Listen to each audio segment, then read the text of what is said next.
Hi, good evening, everybody. Well, the boys drop another one. Let's take a look at the numbers.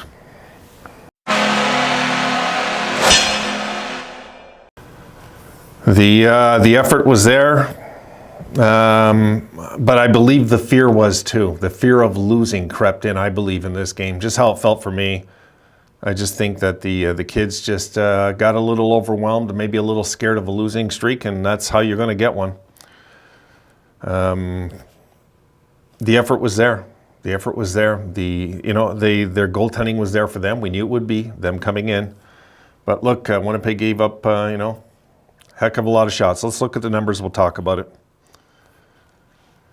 Okay, shots on goal this game were 41-27 Buffalo. The face-offs were 51% to 49 for Winnipeg. They were 0 for 2 on the power play, but the Sabres were 0 for 5. I believe we lost the game right there. The hits were 19-9 for Winnipeg, no shock there. The blocks, though, 22 for Winnipeg, 9 for Buffalo, and they had 7 giveaways. We only had 2.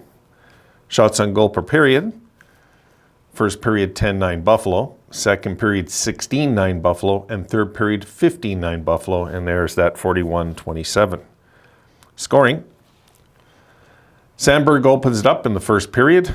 Pretty much early in the first period, 6.5 minutes in, 1-0 Winnipeg. Second period, Olofsson ties it up, 1-1 at the 12:02 mark, and then Morrissey gets his 8th to give Winnipeg a 2-1 lead going into the third. Jost gets another well-earned goal, I thought, in this game, 2-2. He might have been our best forward tonight. He just played really good tonight, I thought, but so did Olofsson. 2-2, and then, folks, if you're going to give somebody a breakaway and turn the puck over or give them a perfect interception to score, you don't make it Kyle Connor. 3-2 gets that pass from Dahlin all the way in and scores. It was like, oh my goodness. And then Kuhlman rounds it out with the empty netter, 4-2 Winnipeg. So they're just going to have to figure this out, guys. I mean, what can we do? I want to just look at a few numbers, though, of the guys today. I was really impressed with Tyson Jost today. I really was. He stands out. So does Olofsson in this game. Our top line, we're all -2 tonight. It's you're not going to win games like that. Even if you're getting a lot of shots, you got to score. We just weren't scoring. I think that was just a difference in the game. I don't want to blame UPL for this. Not at all. I think that they were just scoring on their chances, and we didn't. And UPL, there was a lot of bad mistakes we made too, even though I know we outshot them. There was a lot of bad, just the timing of our turnovers, and there was just some bad timing. But UPL pretty much, I thought, calmed the storm in this game as much as he could. And the Sabres just couldn't find the net, folks. And if they're not going to find the net, we're not going to win games. I mean, we know that much. We got pretty spoiled there before these 3 games hit us, that this team was scoring at will, it felt like. And right now,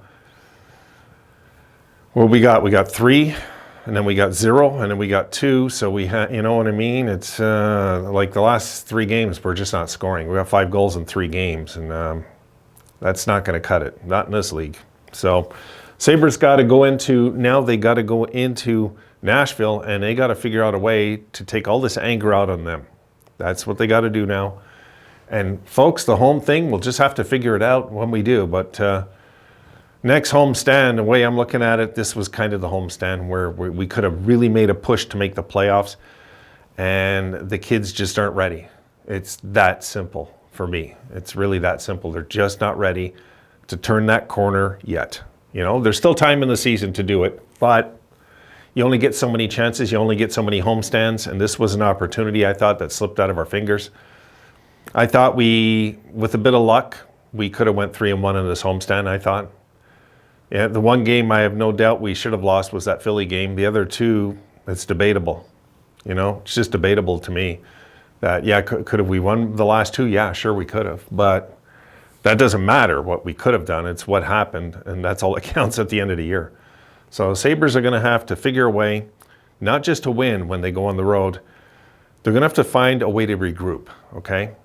Because losing, what worries me about losing is it just can cause division on teams and stuff. And this was a real important homestand. If I, as a fan, knew it, and our fans knew it, some of the Sabres in that dressing room, of course, knew it too. You know, especially the ones a little older that've been around all the losing. And you know, this is going to be we're gonna have to make a decision here.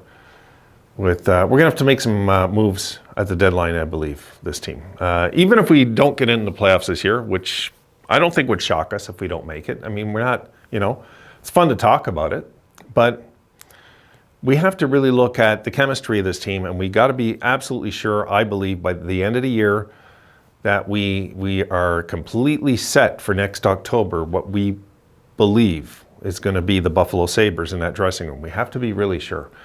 So I would look at making some deals, guys, just like I did back in the day on these videos talking about Jack Eichel. I think we have to look at trading guys like Yoki Haru, trading guys like Middlestat. I mean, I've brought it up before, and I'm going to bring it up again. These are guys that they're first rounders that you can get something for. And look, we picked up Jost, and he's been a really good addition. I'm really happy with this guy. I know his numbers aren't like Hall of Fame numbers or nothing, but I like his work ethic. I liked his energy out there today. His confidence seems to be growing. It's just, you know, you're going to find guys that are going to thrive with this team. You're going to find guys that, not that they're not good players, but they maybe just don't fit in with the chemistry of this team. That's part of the battle of winning a championship, is finding the right chemistry. You've got to find, you know, it's like finding a cure for an illness of losing. You know, like you got to find the cure. And I guess we'll see. We'll see in a few games from now where we're at. Again, I want to see where we're at the 41 game mark exactly. We'll see where we're at, and we'll have an idea what we have witnessed this season. You know, I mean, there's really not much else we can do.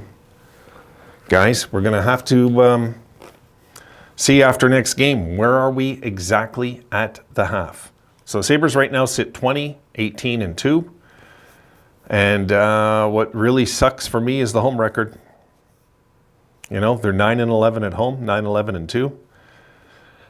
And we haven't got much better at home this year. You know, and that's the surprise for me of this season. A lot of good that's happened this year on this team. But anyway, we'll see. We have to see next game. We might have a Jekyll and Hyde team. By the end of the year, we'll figure it out. We'll know. Is this team crazy on the road all year, but just can't seem to figure it out at home? Weird things happen with young squads, guys. It just is that way in hockey. It is. Now, will they figure out this home thing eventually? You're damn right they will. Of course they're going to.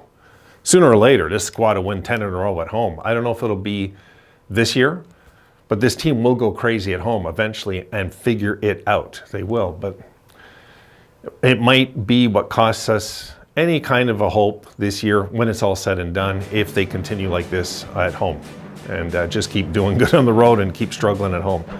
So we'll have to see, guys. All right, I got one more video to make. I'll see you in that one. Guys, hang in there, and we'll see on Saturday night, right? We'll see on Saturday night what the boys do. That's going to be a really big game for this team to get back on track emotionally. Forget the wins and losses, emotionally. See you in the next one, guys.